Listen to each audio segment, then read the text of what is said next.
Alors, je suis Émilie Bouvard, je suis conservatrice du patrimoine au musée Picasso et je suis chargée des peintures entre 1938 et 1973, de la recherche, de l'art contemporain et des éditions.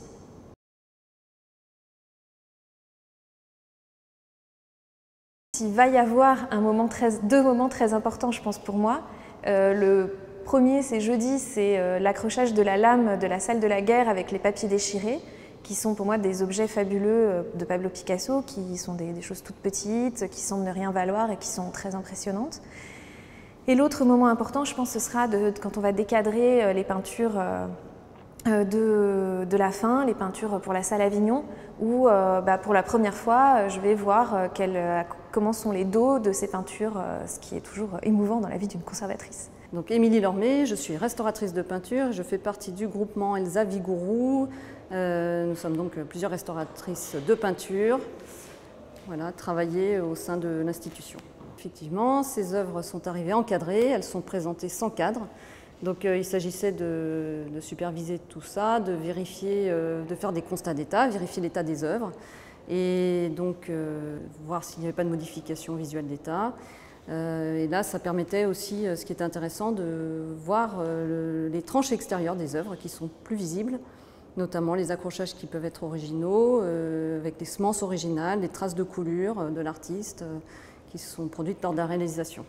Les semences, donc, ce sont les systèmes qui permettent d'accrocher la toile au châssis, des sortes de petits clous qu'on voit sur les bords. Ce qui est intéressant, ça permet aussi de voir le revers de l'œuvre, effectivement, lors de l'opération qui est menée. Donc, et on peut voir effectivement d'anciennes étiquettes, d'anciens systèmes d'attache, etc.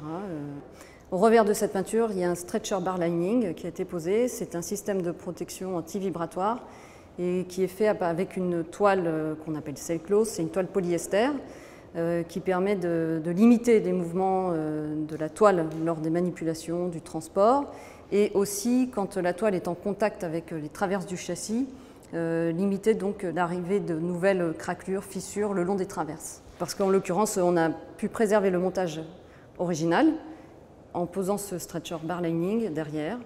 On évite de démonter l'œuvre en fait. La toile était en contact avec le châssis. Alors déjà, quand on fait cette opération, tout le revers est très documenté, donc on prend en photo, ça c'est certain.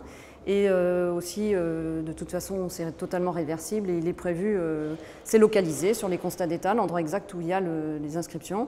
Et donc on peut démonter localement si nécessaire pour ensuite observer ces inscriptions.